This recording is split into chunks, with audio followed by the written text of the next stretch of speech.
This is CCTV footage. This is a CCTV light that is on. Your video was recording. My own concern as a Nigerian is that what we are seeing under this administration appears to be a willful and completely misguided personalization of governance. The minister is attempting to weaponize the Cybercrime Act to shut down people or to keep people quiet from commenting on this matter. David Umahi told me that he's going to give me the treatment that he gave to the Nelen engineers. This man told me this on the phone. As at that time, I don't know what Nelen engineers meant. But of course, I would not expect you to bring a CCTV because this is you and him. Make it make sense. The lady that was with Mary HABILA, the lady is her own statement, which she wrote at the High Court of Justice in Ebonyi State. And she wrote in that statement that they were... A girl dies in the home of a poor man, you go to jail. A girl died in the home of the minister. The minister is the one explaining to Nigerians what has happened. Where did you see the mouth? I find that questionable. I find that unnecessary. I find that misguided. You know what they are doing? They are seeking to rig history. Because I believe this president may have come to terms that history will judge him very harshly. She wrote in number 7 that Mary HABILA went to make her hair and came back to show her in her room. It's because ministers are exercising ministerial powers as delegated to them by the president. You must realize that point. Hello everybody, welcome back to Plan B TV News Gist and Blog. There is another update. And the update about David Umahi and that innocent 26-year-old girl, Mary HABILA, that died in his bedroom. Now, this recent update is so confusing that you have to look beyond your own physical eyes to know that there is conspiracy going on here. Now, before Mary HABILA was announced dead, there was a threat to her life that even information was out there that she's already by, that she herself have to come out online to dispute it and said she never died, she's alive. And even with the said girl that David Umahi is using to shade himself, that she has a roommate. And I want you guys to watch a video before her death. We'll be right back. Yo, as you can see, my baby is so healthy, beautiful, smart, doing so majestically. So you stupid idiots, foolish beings, bad belly, you should withdraw your statement. Oh, period. So yeah, please, I still have calls coming in and messages coming in if that was true something. I'm fine, I'm healthy. I really don't know what was happening and I don't know what happened actually. But you can see I'm fine. They were trying to hack the account or something, I really don't know. And the person that actually posted that thing, it's actually Now, if you listen carefully to that video, the moment of him trying to pronounce the name of that person, he quickly sees. And the other girl, which is the roommate, accordingly, said, cut on. And they cut it, which means there was something already behind the whole story, exactly, but they don't just want to reveal it. Now, let's move to the next phase. According to the information that we heard, that there was a CCTV camera in the house. And the CCTV camera now said it only captures on scene, and now the CCTV camera disappeared. Now, they tried to look for it, asking David Umahi, asking the appropriate authority, can you guys look at the CCTV camera? Now, the CCTV camera is nowhere to be found. Now, the same girl now, which is the Mary HABILA roommate, according, went on the High Court to release or to write her own statement. And the statement that she wrote contradicted the statement or the press conference that David Umahi released. Remember that David Umahi said that he was there. He was there that when Mary were receiving call with her boyfriend and all of that, that even the other girl was in the room. But I want you guys to listen to how Adiola analyzed the whole story of the new statement of this girl, what she said. We'll be right back. Make it make sense. The lady that was with Mary HABILA, the lady that died in the home of the Minister of Works in Nigeria, David Umahi, the lady released her own statement, which she wrote at the High Court of Justice in Ebonyi State. And she wrote in that statement that they were together in the same chalet, but in separate rooms, next to each other. This is what she wrote. Number 6 is where I am right now. We stayed in the same staff chalet in our respective rooms, which are next to each other. And then she wrote in number 7 that Mary HABILA went to make her hair and came back to show her in her room. After they joked about it, Mary told her that she was tired and she wanted to take a shower before sleeping. And that was the last time that they saw each other for the night. Number 8 says, the following morning, when I did not see her as usual, I called her phone, but the call was not going going through. And then I left my room to knock on her door, which was locked from the inside, but there was no response. Then I became apprehensive and instructed a domestic servant to search for her around the house. Number 9, she was not found anywhere in the house, so I alerted everyone and a thorough search began, which led to forcing her door opened. Lo and behold, she was found on the floor close to the door. That she was eventually rushed to David Umahi Federal University Hospital, where she was confirmed dead on arrival. Okay, so this is what the lady said. Remember, she said that she lives next door to Mary HABILA. Meanwhile, the minister gave his own side of the story at a press conference, and going by his words, it sounds like the minister knows more about what happened in her last hour than her friend that was sleeping next door. She spoke to her boyfriend at the hour of her death and complaining that she was bleeding. How did the minister know that she spoke to her boyfriend at the hour of her death? Even the friend did not put all this. I'm not accusing the minister of anything. I'm just saying. Now, wow. At the hour of her death and complaining that she was bleeding from the nose. So she told her boyfriend that she was bleeding from the nose at the hour of her death. So what was done if she was bleeding? Because according to her friend next door, by the time they found her, she was already dead. But according to the minister, she was still calling her boyfriend when she was bleeding through her nose. So did the minister take her to the hospital?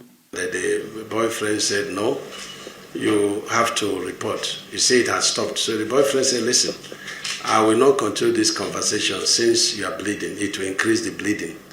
And she told the boyfriend, don't cut the call. The boyfriend cut the call. So if she was bleeding through her nose, did they now take her to the hospital? And why would the boyfriend cut off the phone? If you have a girlfriend, she's bleeding through her nose, you're not there, will you now cut the phone or will you make sure that she gets medical help? It's not adding up that the boyfriend will cut off the phone when she was bleeding. And 3 minutes later, the boyfriend called again. How did he know it was 3 minutes after that the boyfriend called back? The boyfriend called again. She was not responding. And even in the morning, she told the boyfriend she was going to bath because she locked her door.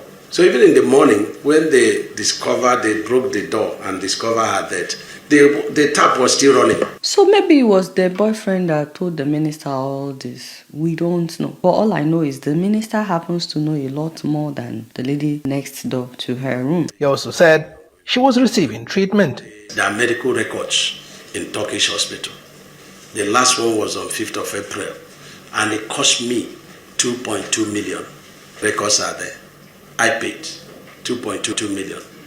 So that is it. So I don't want to go because it's like a daughter that died. Okay, so according to the minister now, this lady has been sick for a while. She was receiving treatment in Turkish hospital. And then he said he paid 2.2 million. So can he explain that? Was that just out of goodwill, out of charity, or is this something that they do for everybody that works with him? Like him taking up her hospital bill, 2.2 million. That's a lot. So on what basis? Or is this just something that he does for everybody that works for him? We are not insinuating anything. But this man is saying a lot of things that the journalist in here should have asked follow-up questions. How come you are the one paying her hospital bill? Meanwhile, he now said he will be suing people that are reporting about this, insinuating that maybe he has something to do with it. He calls it cyberbullying. I've directed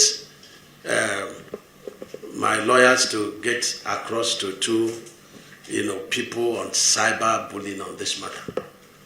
So we're going to test the law on that. So he wants to start suing people that are reporting about it. And I just want to say real quick that imagine if such a thing should happen in the home of Peter Obi. I know that he's not an elected official, but imagine if they carried out the dead body of a nurse from his home. What do you think would have happened? Because right now, all the lawmakers, nobody is saying anything. This thing happened since June. July is almost ending. Not once has this man been invited for questioning. Again, nobody is saying that he's the one that did it. But under this kind of circumstance, it shouldn't be that this matter will be swept under the carpet. But you know what? As outraged as Nigerians are, you have to see her father talking. It's unbelievable. I am Tonko HABILA Wisdom, the father of late Mary HABILA.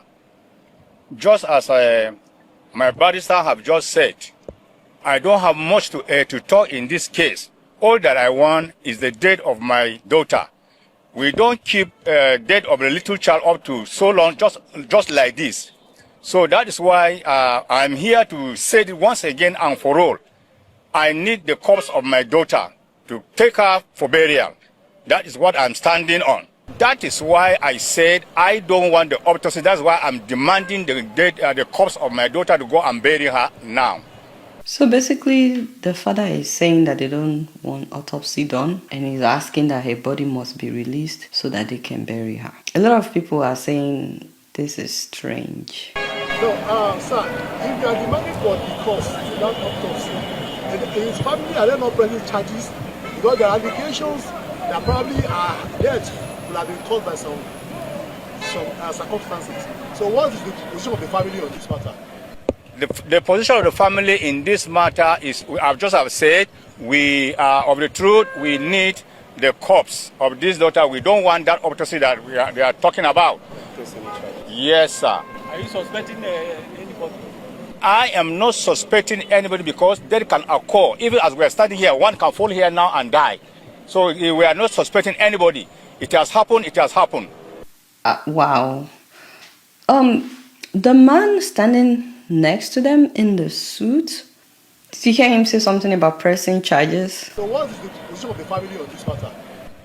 The position of the family in this matter is, I've just said, we are of the truth. We need the corpse of this daughter. We don't want that autopsy that they are talking about.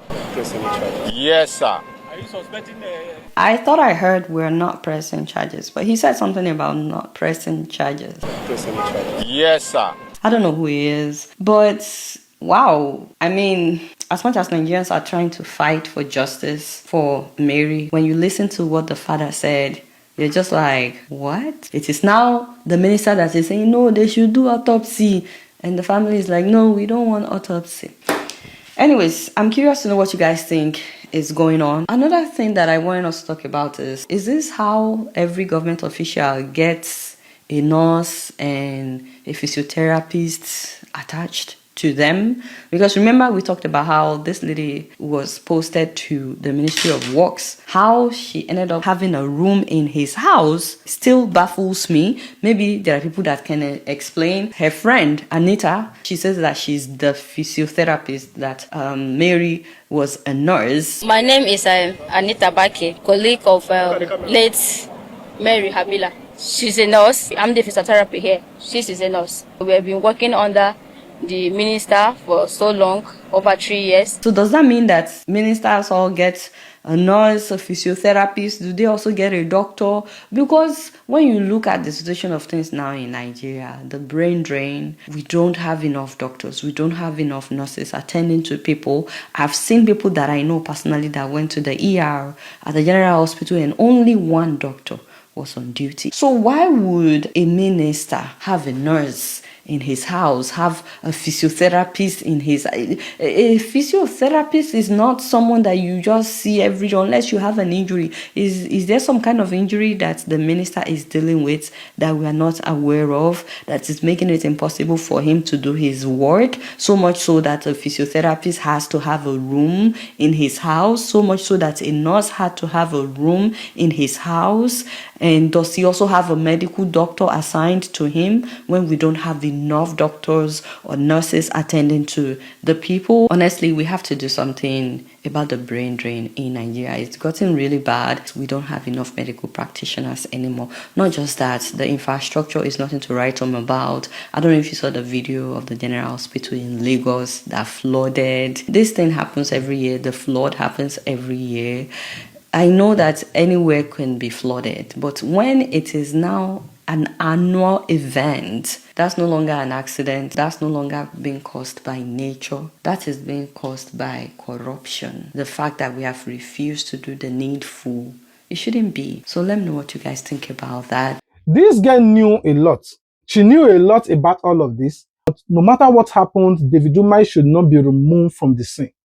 David Umahi, according to the information that we have gathered so far, that this man is so dangerous, like he said to the general public that he is dangerous, that anything that if you dare him, he will do all kinds of things to anybody that want to use this case of this girl against him.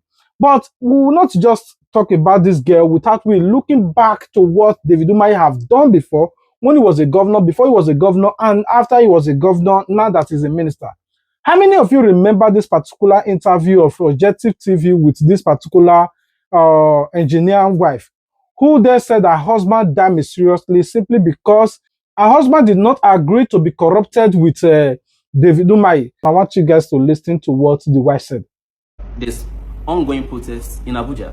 Engineers who allegedly disappeared in Ebonyi during the time the current minister of works was former governor of Ebonyi State. That's engineer David Umahi, was governor in Ebonyi. But there's somebody who couldn't join the protest, so I'm catching up with her somewhere in Lagos, and we just want to hear a story because it's actually really touching. I'm Mrs. Patricia Onyeme, the wife of the lead engineer of Nelan Consultants. The name of my husband is Nelson Onyeme, the lead engineer. He led the other engineers to Abakaliki on the 3rd of November when they disappeared. I can't be in Abuja with you people. For some time now, I've been hiding away. I've been squatting from place to place. I've been fearing for my life. I've not been comfortable. It has been a hard life since I lost my husband. Are there threats to you as well? Of course, you know Umahi is a very dangerous person. And I thank God that he confirmed it. He said he was dangerous then, but that he is more dangerous now. So I'm fearing for my life. I'm very, very dangerous now. Let nobody follow me. Because it's very dangerous. Hi, Dancer! You hear me, so? That's so. A very dangerous person.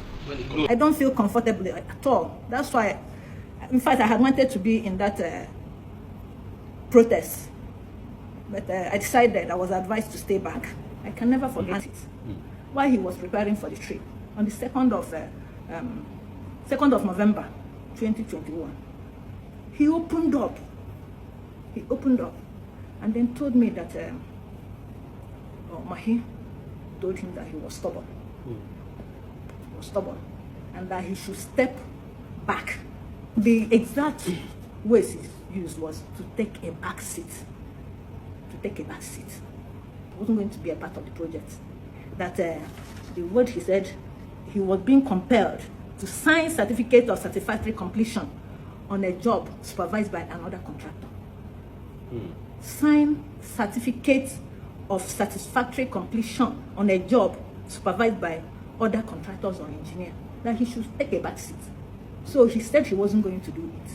And that was where the problem started. Told me that he wasn't going to do it, that he wouldn't want to be blacklisted by AFDB, African Development Bank, because the contract was being funded by African Development Bank. He said he wouldn't want to be blacklisted, and nobody would compel him to do that it was illegal. So on the 3rd, I told him, Nelson, be careful. Be careful. You need to be careful. He just got up. I can never forget it in my life. I can never forget it. He got up and told me, Patty, nothing is going to happen to me. I'm telling you, I can never forget that moment in my life. He just got up and told me, Patty, nothing is going to happen to me. And something happened to my husband on the 3rd. My husband never came back again. He traveled to Abakaliki and never came back again. Now you listen to the wife of the late engineer, how he died. I'm not the one accusing David Umahi, but he died after he refused to sign a contract. He refused to siphon money. He refused to embezzle money. And all the 5 engineers that knew about all of this, all of them went to site where David Umahi controlled, and none of them come back alive, even up till today. Now, I want you guys to listen to how Showore is reacting to all of this. We'll be right back. He must be arrested and investigated, tried, and appropriately dealt with. Apart from the 5 Nelan engineers that are missing under his watch, there's also a family that has been in jail since 2025 that he ordered to be sent to prison in Umahi. Don't forget that this same Umahi constructed one of the most expensive airports where even a drone doesn't land today in Ebonyi. So his crimes are catching up with him and he must answer for them. The truth. of a truth, nobody is above the law except under Bola Ahmed Tinubu. As long as you are working under his cabinet, you are above the law. You can do anything. You can buy person broad daylight, nothing will happen. I'm not the one accusing David Umahi. You listen to the whole story from beginning to the end. You listen to what Showore also said, that how he imprisoned somebody. Now, information is also flying about this particular picture on how he's molesting women, you know, pressing another person's wife nyash, and somebody, or a journalist, that took the picture. But there's something that stood out for me in all of this conspiracy that is going on, how this David Umahi came out on a broad daylight that Tessie is not beautiful enough for him to chase. That how can Tessie lie and he make a statement that I personally found unpleasant, and I want you guys to listen. But if it is Natasha that is accusing me of chasing her, then my face will be bolder. But not anyhow person that will accuse this handsome man of chasing him for 12 years. You know, then that person must be the Queen of England. David, that was with white towel on his waist, breathing like a hot dog, a dog, the under menses. When he gave us time to stay in his house, I could not sleep that night. David Umahi told me that he's going to give me the treatment that he gave to the Nelen engineers. This man told me this on the phone. As at that time, I don't know what Nelen engineers meant until I read it online. Now, if you listen carefully, he clearly stated that if it was Senator Natasha that said he's chasing her, it would have made sense, but not somebody that is not up to the standard of whatsoever. How can a whole man who said he's a minister making reference to somebody's wife? It's just like somebody will say, if not David Umahi's wife, they accuse me now, say I the chase her, it will make sense to me. But not somebody like you. Of everybody that is in existence in Nigeria, you choose to pick on somebody's wife. That if not that person's wife they accuse you now, it will make sense to you. That's the minister. But now, I want you guys to watch this particular video of Idris Zekeri, what he said about this David Umahi and the conspiracy, and how he thought that something big is fishing here. I want you guys to watch the video.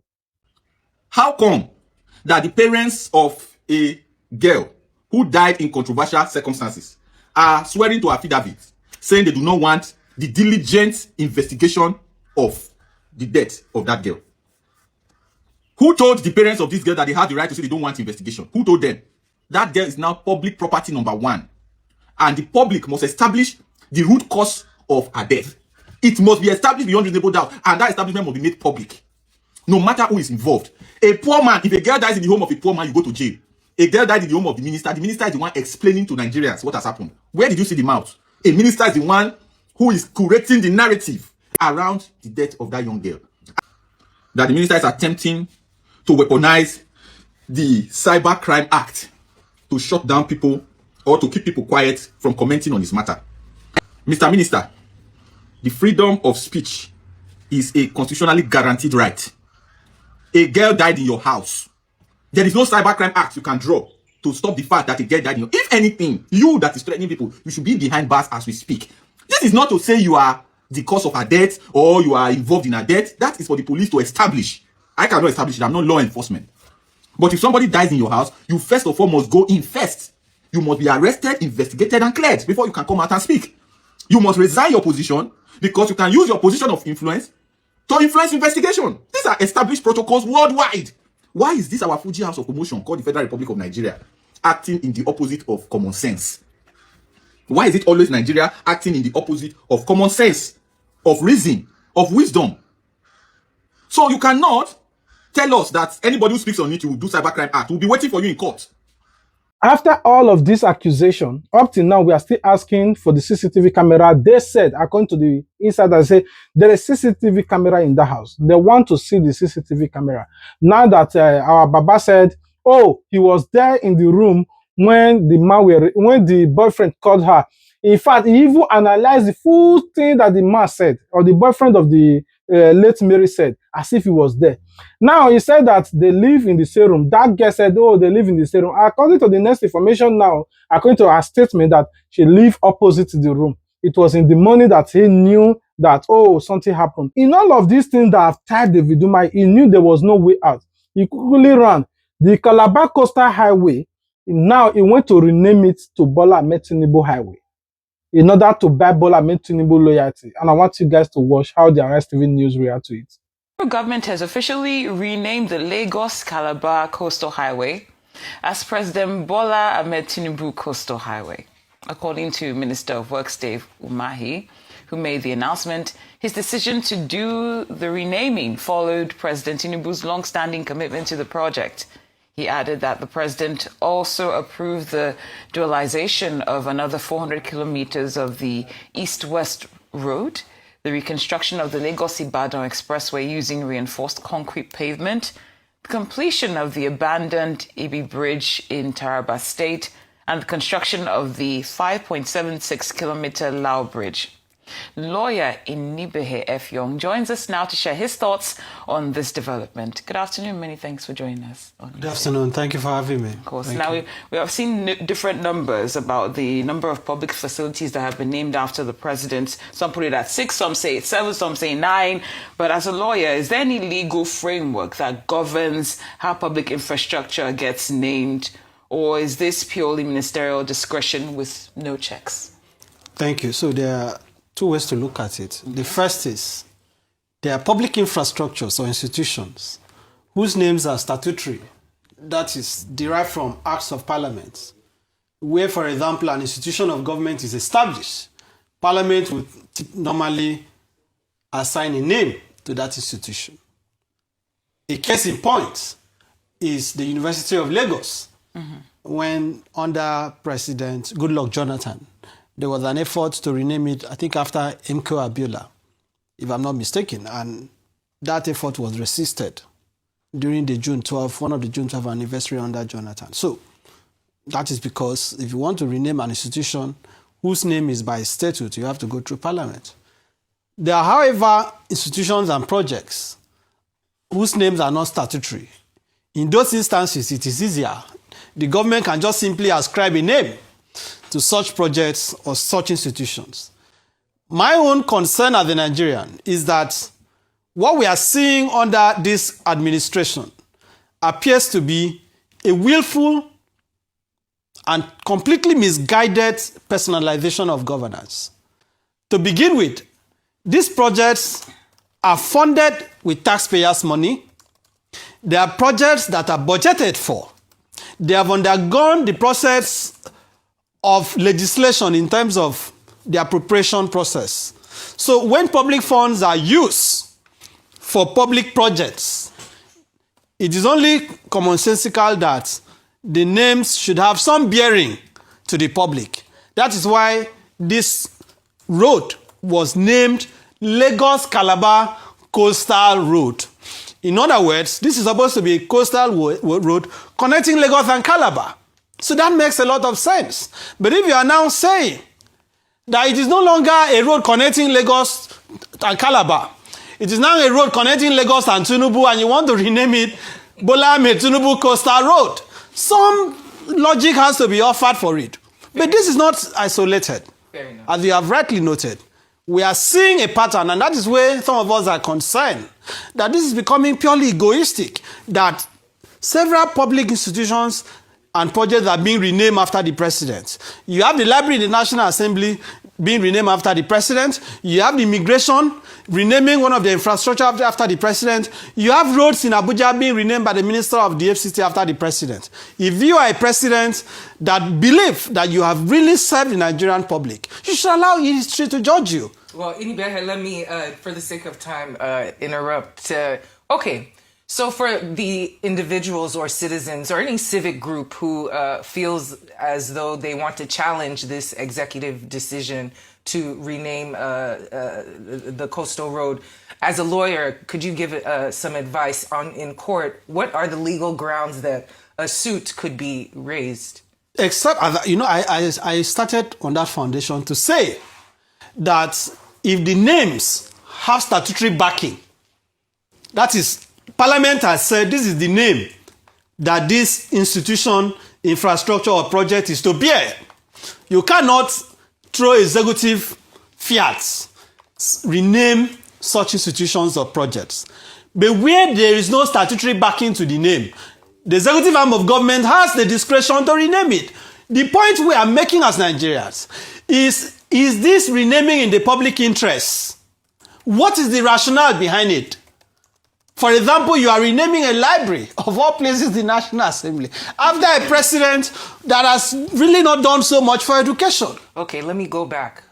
We want to get your lawyerly advice. So what kind of grounds could a civil society group have issues, legal grounds, could they file a suit concerning the naming of this? Again, as I said, if in the budget, for example, like the Lagos-Calabar Coastal Road, if there's a line in the budget that has identified that project by that name and has given that project that name, the president, the minister of works, Mr. Umahi, cannot on his own arbitrarily rename it. But once there is no statutory backing, it is not a question of legality. It becomes a question of public interest, a question of logic, and a question of priorities. Why are we having these infrastructures being renamed after the president? During his tenure, don't forget, this renaming is being done by the president because ministers are exercising ministerial powers as delegated to them by the president. You must realize that point. The Minister of Works, for example, Engineer Umahi, is acting on the basis of the power that the president has accorded to him. So this is the president essentially renaming public infrastructures after his own self. That is what has happened. And as I am saying, Nigerians have even challenged the necessity of this project. And it's not isolated, I have told you. Why, for example, will the immigration, the Nigerian army, the National Assembly be renaming key public infrastructures after a president during the currency of his term? I find that questionable. I find that unnecessary. I find that misguided. You know what they are doing? They are seeking to rig history. Because I believe this president may have come to terms that history will judge him very harshly. So he's now seeking to entrench his name. He's now seeking to ensure that posterity, when this project is mentioned, the name Bola Ahmed Tinubu will come up. I don't think that is how leaders that are responsible, leaders that have the interest of their people, are supposed to ensure that their place in history is protected. Otherwise, what is the explanation? And what is the logic for it?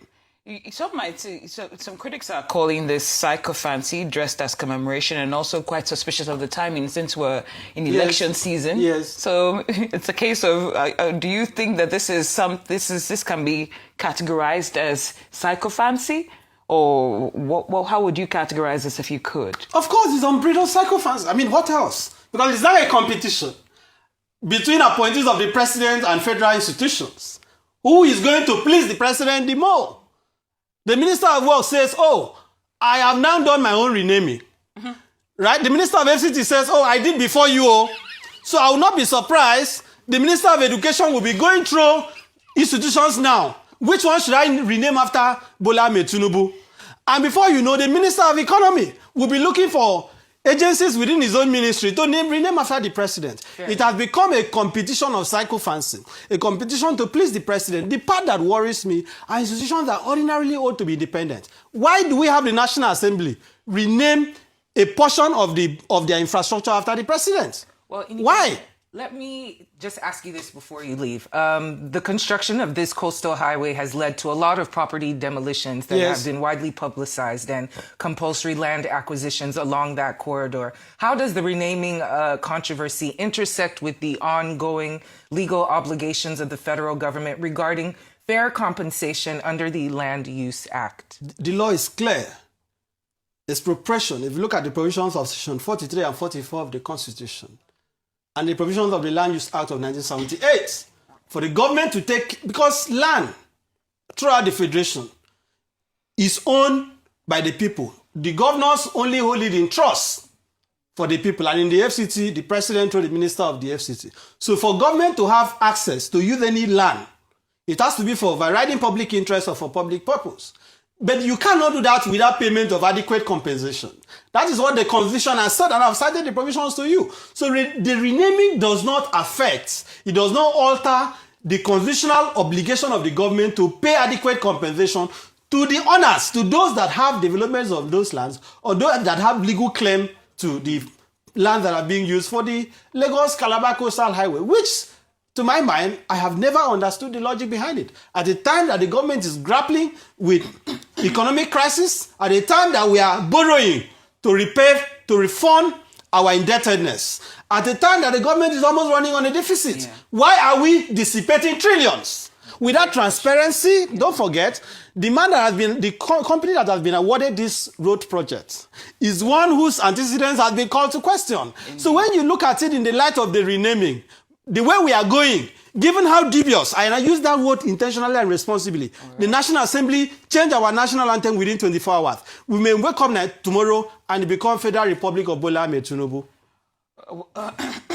Well, we'll wake up and find out if that's the case tomorrow. They can change the name of the country. Thank you. They may change the name of the country the way they are going. We'd like to thank you for your submission on this very important matter, especially your point about not personalizing governance. Thank you so much for joining us here on Newsday. We appreciate your time. Thank you. It's so bizarre that under this Bola Ahmed Tinubu, once all of these corrupted leaders, they are being caught being corrupt, the next thing now is to sing, "On your mandate we shall stand." Go and look at Yaya Bello. "On your mandate we shall stand." Chief of Staff, Femi Gbajabiamila. "On your mandate, on your mandate." Now, Akpabio, "On your mandate we shall stand." All of these people are standing on the mandate of corruption simply because they know Bola Ahmed Tinubu cannot even do anything.